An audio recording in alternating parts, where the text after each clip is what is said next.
Kita ke informasi lainnya pemirsa, diduga bayinya menjadi korban malpraktik oleh dokter usai menjalani operasi di RSUD Doris Silvanus Palangkaraya, Kalimantan Tengah. Seorang pria yang merupakan orang tua ini mengamuk di sebuah ruangan rumah sakit untuk meminta kejelasan dan pertanggungjawaban pihak medis.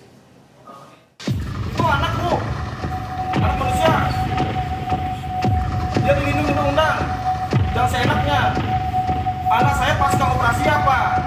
Afner Juliwarno, seorang pria yang merupakan ayah dari bayi, mengamuk di sebuah ruangan di RSUD Doris Silvanus Palangkaraya, Kalimantan Tengah. Diduga bayinya menjadi korban malpraktik oleh salah satu dokter di rumah sakit tersebut. Keluarga kecewa dan curiga lantaran pihak rumah sakit tidak terbuka dalam menyampaikan rekam medis pasien hingga penyebab pasti kematian bayi mereka. Pasalnya, berdasarkan rekam medik awal, bayi pasangan Afner dan Meiske itu dilahirkan di Rumah Sakit Muhammadiyah Palangkaraya pada 9 Januari lalu. Namun selang beberapa hari setelah dilahirkan, bayi mengalami gangguan pencernaan dan muntah. Setelah 3 hari mendapat perawatan di RSUD Doris Silvanus, pihak rumah sakit kemudian menyarankan bayi untuk segera dioperasi. Tanggal 15 Januari, orang tua bayi tadi didesak untuk memberikan persetujuan terhadap tindakan operasi. Dokter bedah dan dokter anak menyatakan dengan tegas terhadap almarhum itu ada dua tindakan.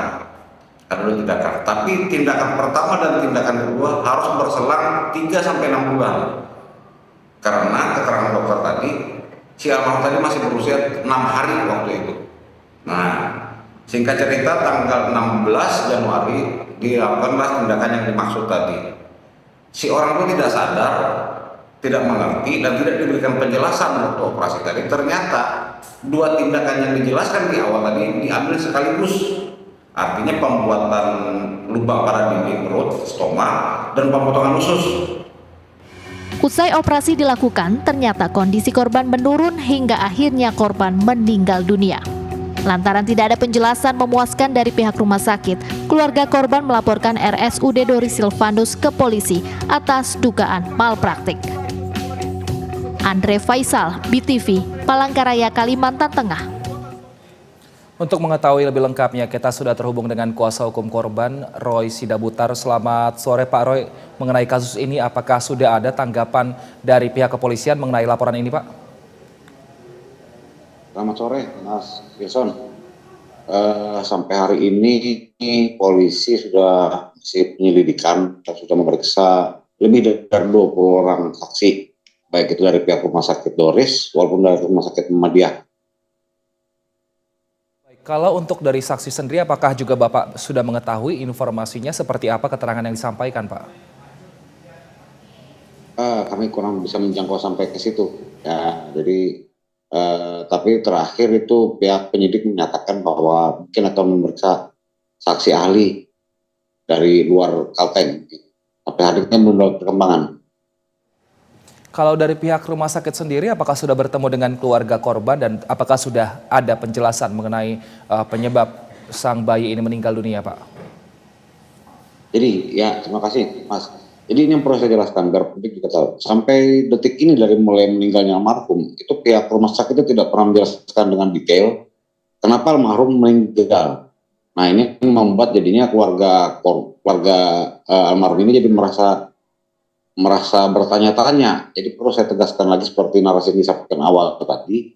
Almarhum ini pertama kali masuk ke ruang operasi itu penyakitnya ada di pencernaan, Cuman terakhir meninggal karena diduga jantungnya terdapat lubang dari parunya, bahkan parunya terdapat infeksi.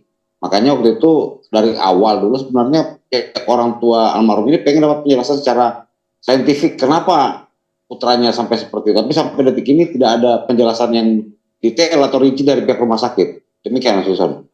Baik, saat memvonis penyakit bayi, apakah memang pihak rumah sakit ada melakukan mungkin CT scan atau mungkin pemeriksaan secara menyeluruh sehingga akhirnya menyimpulkan bahwa penyakit itulah yang terkena kepada bayi itu Pak? Jadi gini, saya cerita sedikit ya. Sebenarnya bayi tersebut dirujuk tanggal 12 Januari 2024 dari Rumah Sakit Muhammadiyah ke Rumah Sakit Doris Silvanus itu agar bertemu atau berkonsultasi dengan dokter spesialis bedah anak. kepada anak. Nah, cuman perkembangannya terakhir di Doris ternyata bukan ketemu sama bedah anak, dia ketemu sama bedah biasa aja atau bedah umum, itu yang kita kenal biasa ya. Nah, yang jadi pertanyaan begini, Mas Yusan, jadi biar publik tahu, dokter bedah tersebut yang membedah almarhum itu mengatakan ada 2 tindakan terhadap almarhum. Tapi tindakan pertama dan tindakan kedua harus berselisih 3-6 bulan, mengingat bayi tadi baru lahir. Nah, jadi indikasi kami pertanyaan pertama itu adalah, kenapa 2 tindakan yang dibilang tadi harus berselisih sekian bulan, kok diambil pada saat itu juga, dan si orang tua tidak tahu itu ada tindakan tersebut. Demikian Mas Yuson. Nah, saat dirujuk atau sebelum dirujuk saat berada di Rumah Sakit Muhammadiyah, kondisi terakhir bayi seperti apa?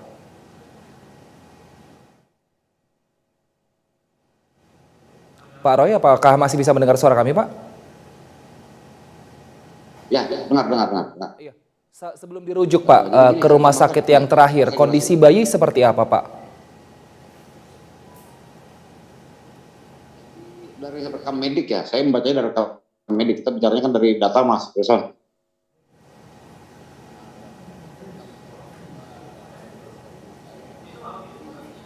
Itu jantung dan paru almarhum itu tidak ada kelainan, artinya baik-baik saja.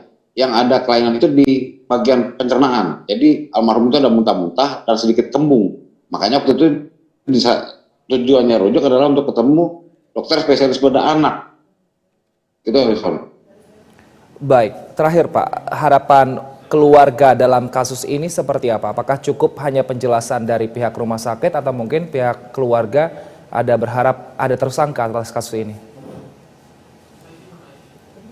Begini, jadi keluarga sebenarnya dalam perkara ini pengen mencari kepastian kenapa almarhum itu Ananda tadi bisa sampai meninggal. Mengingat ada beberapa yang kita bilang dugaan malpraktek tadi Mas Yuson. Nah, tapi kita percayakan ini sekarang kepada penyidik. Rumah sakit pun saya juga berharap kalau memberi penjelasan, kita kan sudah mau sampaikan kemarin sama pihak Rumah Sakit Doris ya.